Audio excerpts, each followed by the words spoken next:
Alright, so yesterday,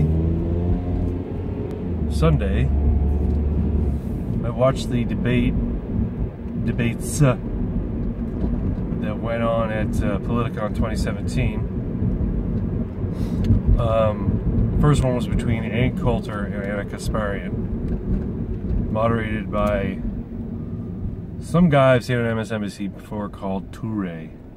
Toure? I don't know how you say his name. Toure, I think there's an accent on the E, so.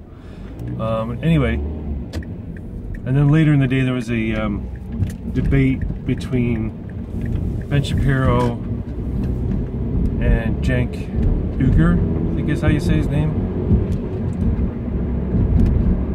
Anyway, I just wanted to get my thoughts on it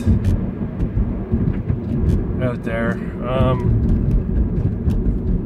So, the one between Ann Kasparian and Ann Coulter was a bit of a shit show. Ann Coulter does not debate very well. She presents her points very well. She comments very well, but in terms of debate, she just that's not her strong suit. Let's just say that. Now, it seemed that in that debate, the crowd was more pro Anna than it was Ann. And I can understand that. Ann Coulter does not do herself any favors. She's smart, she knows her stuff. I think she's a good writer in terms of, you know, when she puts her stuff down on paper, it seems to be very compelling. When she speaks, she comes off as this arrogant snob. She's also very striking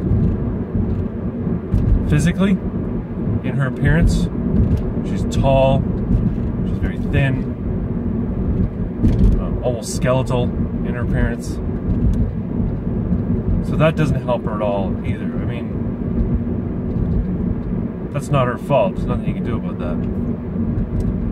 Anyway, in terms of who won the debate, it was kind of a shitty format, and the entire time, it's like both participants weren't even talking to each other. They're talking past each other. And they were talking about completely different things. Ann Kasparian on several occasions misrepresented Ann Coulter's position before she'd even stated it, which I guess happens commonly in debates. There was a lot of audience reaction that the moderator did nothing to curb. And because, of course, the audience was filled with mostly Kasparian supporters, it went on. A lot of the cheering and whatnot when Kasparian made a point went on longer than it needed to do, and this kind of rattled Coulter a little bit because she came out a couple of times, you know, sort of admonishing the audience, saying, you know, if you keep doing this, we're not going to be able to discuss things in depth, right? So, because of, I guess, you want to call it room advantage, I would say Kasparian won that debate purely from the perspective, not necessarily on any points made, but she was more convincing in making her points, whether or not they had any basis in reality. She also, like I said, she misrepresented what Coulter was saying and tried to paint her as something that she'd never said, right?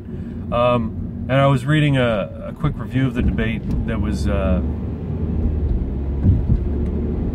much more critical of Coulter than it was of Kasparian. As a matter of fact, I think it was from like a left-wing blog site that was talking about how Kasparian just mopped the floor with Ann Coulter. So I was a little biased, right? Anyway, I say, yeah, Kasparian mopped the floor with Coulter, but this is what this blog post asserted. But again, it was like two people talking about two totally different things past each other. They weren't even listening to one another. Ann Kasparian wanted to basically gin up the audience, make cheap shots, misrepresenting what Coulter said. And Coulter, in her style that she normally employs, came out admonishing, one, the audience is not understanding what she was saying, and two, trying to paint Kasparian as a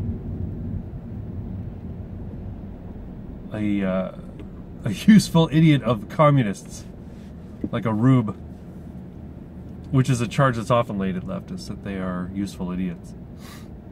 Liberals, I should say.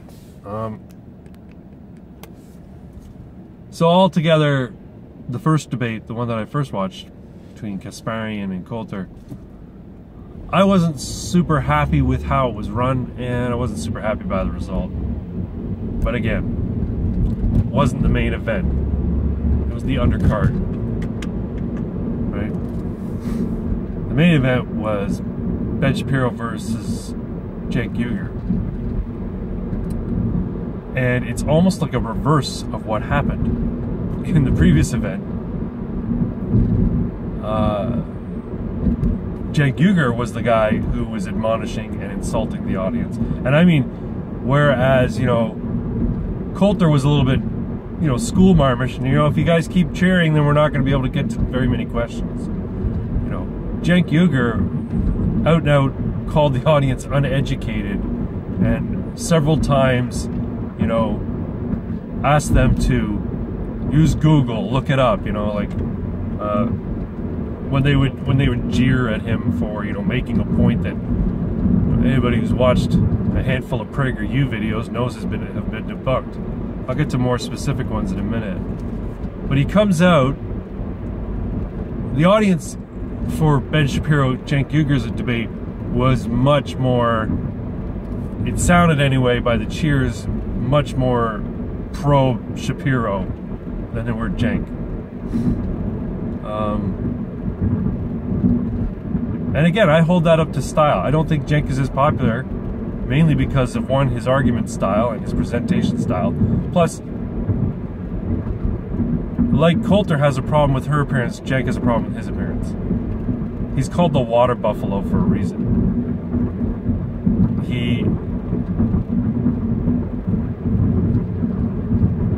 I don't want to call into question his grooming habits, but just something about the way he looks like a big slob. Even when he's, well groomed, he still looks like a big slob. Kind of like Chris Christie does. Chris Christie can put on a nice suit, but he still looks like a slob. Anyway, so he comes out with this joke at the beginning, "Welcome to the Thunderdome," right? And it kind of goes over like a lead balloon. People are just kind of like, lame, making a reference to a movie that's 30 years old or more, for that matter. Anyway, so that went over like nothing, and then he tried to sort of win the audience back by saying, I joke about that because what we're really here to do is engage in a thoughtful exchange, a respectful exchange of ideas. And for the most part, they largely did. And the audience, I think, was a little bit more well-behaved, but again, a lot of cheering going on, mostly for Ben Shapiro's points. And I gotta hand it to Ben Shapiro. Man, that guy can debate. He's a master debater. He, I don't want to say he mopped the floor with Cenk, but he had a counter to everything Cenk said, and every counter that he had just poked holes in everything Cenk said. Cenk used a lot of tired leftist rhetoric and made points based on faulty reasoning. They talked at one point about economics and Cenk made the stupid point of giving money to, you know, poor people, middle class people, boost the economy because they have to spend it on things. They have to, you know, they have to buy food, they have to send their kids to school, yada yada yada, and that helps spur the economy on. But if you give it to rich people, then they just put it in the bank, and it doesn't actually stimulate the economy. Well, Shapiro used the Socratic method to poke holes in that by basically asking, or making the point, well, what do you think they do? What do you think happens when that money goes in the bank? So giving it to people who put money in the bank actually helps the economy, because banks don't just lock it in a vault somewhere. Lockboxes, he used it to poke fun at Al Gore. They reinvest it. They loan it out to people who want to start businesses, who want to, you know, invent products and launch them in the market.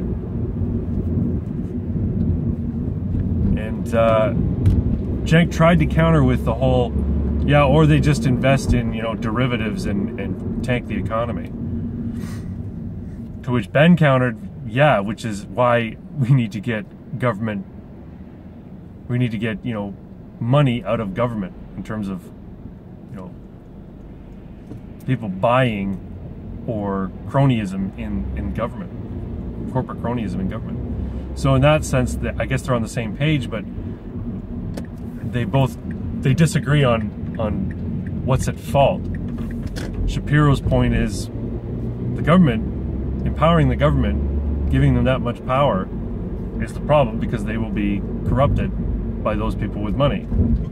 So limit the size of government. Cenk's point is increase taxes so that more can go to poor people, and they'll stimulate the economy. It was kind of, and I mean, he got jeered at a couple of times for making these points that, again, anybody who's watched 3 or 4 PragerU videos knows they're BS. They've been debunked, right? These presuppositions about how the economy works and everything else. Anyway, so whenever he got jeered at, Cenk, you know, took it out on the audience, kind of the same way that Coulter took it out on the audience whenever someone cheered for Kasparian. So yeah, that's a point I would make to Cenk. Don't show disdain or disrespect to your audience, because that's not going to do you any favors. But again, this is like a mindset of like, and it's not specific to people on the left, but it's this mindset that they know better than you, as Ann Kasparian would say, that they're better than you. You know, she's known for coming out and saying, "I just think you're dumb," and yeah, I'm better than you. So anyway, I was happy with the second debate, not so happy with the first debate. The first debate was was less a debate format, very informal, and it wasn't very good, and it wasn't moderated very well. The other guy in Cenk and Shapiro's debate was slightly better. He still let the audience response go on a little long, in my opinion, but he was better at moving things forward, it seemed. Anyway, I'm at work now. I can't talk much longer because I gotta log in. But yeah, if you haven't watched it, they're on YouTube now. Go and watch them. They're interesting. They were well worth watching. And if you're a Shapiro fan, you probably really appreciate it. If you're a Young Turks fan, you probably won't appreciate it as much. The second debate, you might appreciate Kasparian's first debate. She was very well prepared, but still, give yourself a couple hours to watch a couple of good debates. They're half decent. Anyway, thanks a lot. Talk to you later.